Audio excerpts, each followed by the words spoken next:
श्री कृष्ण कहते हैं,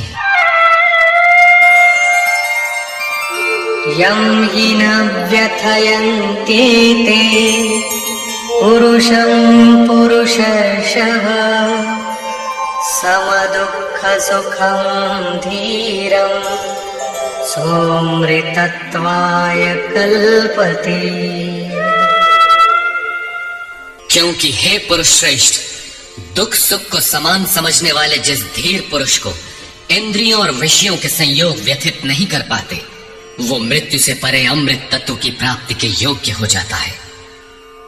यहां श्री कृष्ण ने एक उपलब्धि अमृत की चर्चा की। अर्जुन सोचता था कि युद्ध के परिणाम में स्वर्ग मिलेगा या पृथ्वी, किंतु श्री कृष्ण कहते हैं कि न स्वर्ग मिलेगा और न पृथ्वी, बल्कि अमृत मिलेगा। अमृत क्या है? नासतो विद्यते भावो नाभावो विद्यते सतः उभयोरपि दृष्टोऽन्तः त्वनयोस्तत्त्वदर्शिभिः। अर्जुन, असत वस्तु का अस्तित्व नहीं है, वो है ही नहीं, उसे रोका नहीं जा सकता, और सत्य का तीनों काल में अभाव नहीं है, उसे मिटाया नहीं जा सकता। अर्जुन ने पूछा, क्या भगवान होने के नाते आप कहते हैं? श्री कृष्ण ने बताया, मैं तो कहता ही हूं, इन दोनों का ये अंतर हमारे साथ साथ तत्वदर्शियों द्वारा भी देखा गया है। श्री कृष्ण ने वही सत्य दोहराया जो तत्वदर्शियों ने कभी देख लिया था। श्री कृष्ण भी एक तत्वदर्शी महापुरुष थे। परम तत्व परमात्मा का प्रत्यक्ष दर्शन करके उसमें स्थिति वाले तत्वदर्शी कहलाते हैं। सत और असत है क्या, इस पर कहते हैं,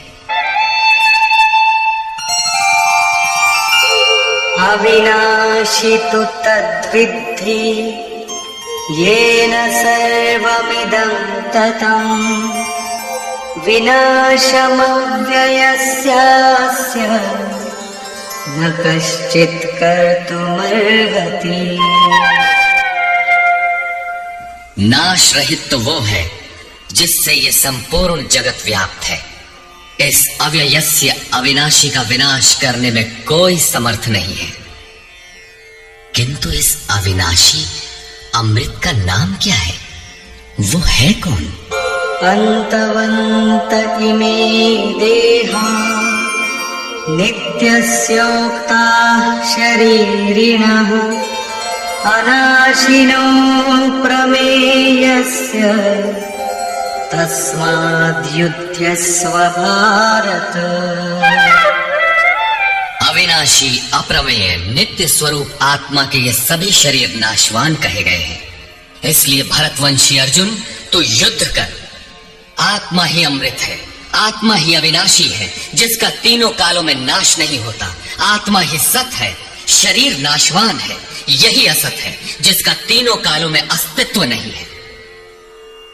शरीर नाशवान है, इसलिए तू युद्ध कर। इस आदेश से यह स्पष्ट नहीं होता कि अर्जुन केवल कौरवों को मारे।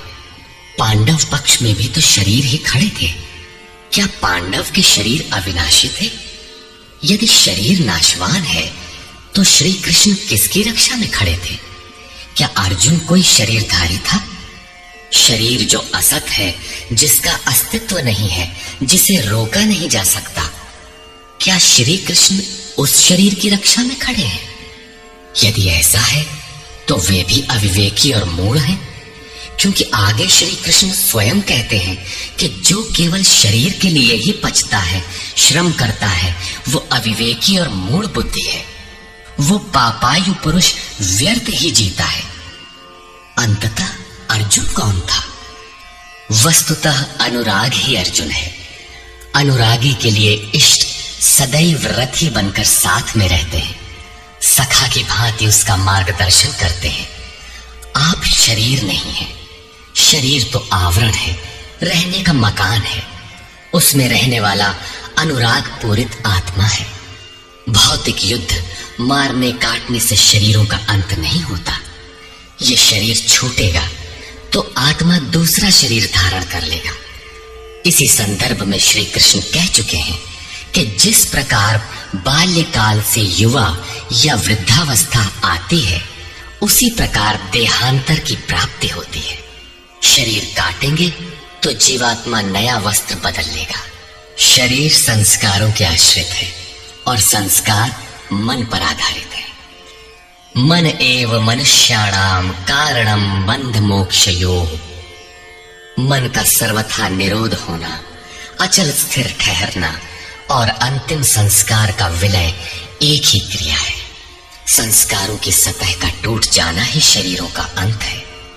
इसे तोड़ने के लिए आपको आराधना करनी होगी, जिसे श्री कृष्ण ने कर्म या निष्काम कर्मयोग की संज्ञा दी है। कृष्ण ने स्थान स्थान पर अर्जुन को युद्ध की प्रेरणा दी, किंतु एक भी श्लोक ऐसा नहीं है जो भौतिक युद्ध या मार काट का समर्थन करता हो। ये युद्ध सजातीय विजातीय प्रवृत्तियों का है, अंतर्देश में है।